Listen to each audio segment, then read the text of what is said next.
entonces se le adelanta y lo alcanza porque lo cerró, lo bloqueó en la vía. Se frena inmediatamente y saca la cruceta y le rompe los vidrios.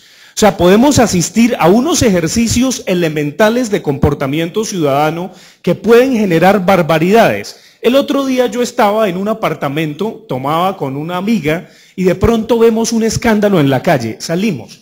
Venía un carro, atropella a un perrito. Parece que los habitantes de este sector del Parkway, aquí en La Soledad, se paseaban a su perrito y un automóvil lo atropelló. Pero la reacción de los que sufrieron la agresión, de que les atropellaron al perrito, fue agarrar un ladrillo y lanzárselo al carro que había atropellado el perrito. Pues bien, lo hicieron.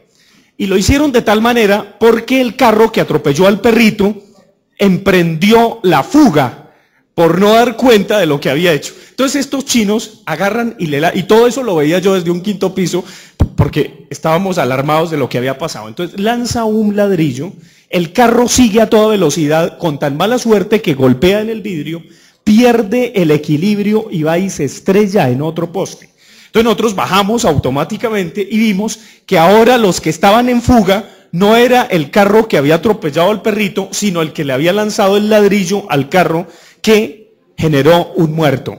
Entonces imagínense las consecuencias absolutamente locas por ejercer la violencia en una situación de comportamiento ciudadano. Yo me pregunto, ¿cómo educaron a esos niños?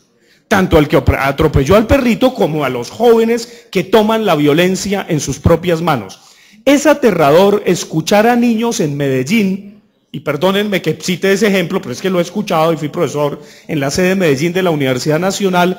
Si no me arregla eso, le pongo un carro bomba. O sea, que ya el niño genere ese tipo de ejemplo, pues imagínense el horror de lo que estamos creando. Continuemos. Entonces es muy importante ese paso de violencia física a violencia simbólica. Y la violencia simbólica, ¿cómo sería? El tipo me cerró y entonces en vez de adelantarlo y sacarle la cruceta, bajo el vidrio y le digo, lo felicito, usted conduce muy bien.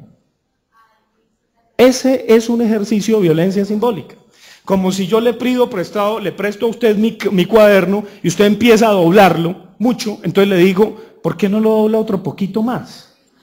Ese es un ejercicio de cambio semántico, pues para que usted no se lo tire.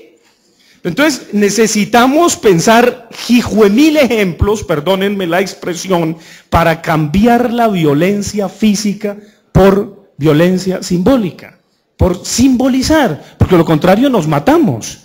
Y eso implica autoridades, implica marco legal, pero implica por supuesto cambio cultural.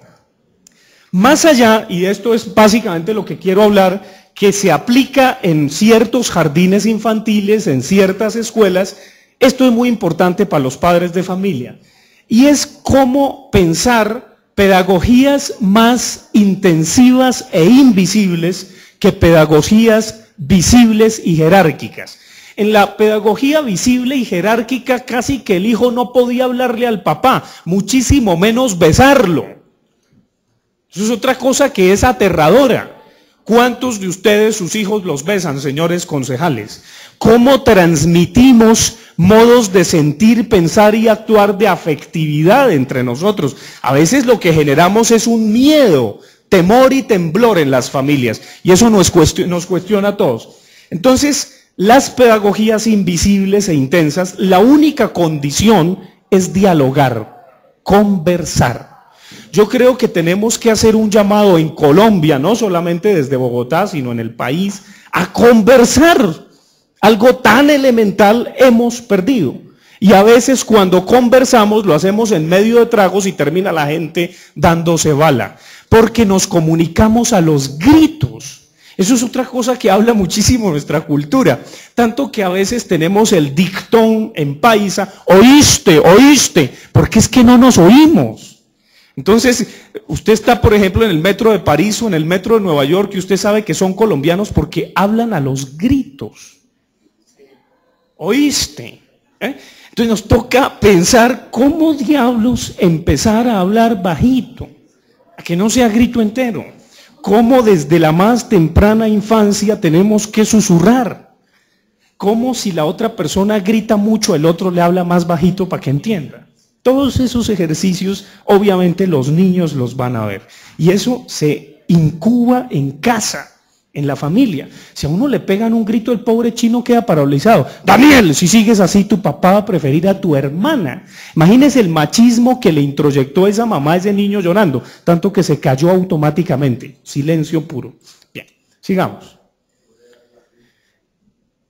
Y obviamente, entre más visible sea una pedagogía, pues evidentemente los criterios son más fuertes, mientras que entre más invisible es más autónoma, se adecúa más a los individuos. Obviamente es una desgracia que estas pedagogías intensivas e invisibles se apliquen en jardines y en colegios privados de lujo. Esto hay que transmitirlo a la educación pública. Eso no puede ser solamente del jardín donde paga, yo no sé, 5 millones al mes. No, esto tiene que funcionar también en escuelas públicas, en colegios públicos. Tenemos que generar un cambio de pedagogías, porque si no, ¿qué ciudadanos estamos formando? Sigamos. Bueno. Y algo que es muy importante, y es que de nada sirve transmitir solamente razones si no manejamos las emociones y los intereses. El elogio de la razón sensible sería justamente que hay que conversar de gustos, de afectos, de olores, de sabores, de colores.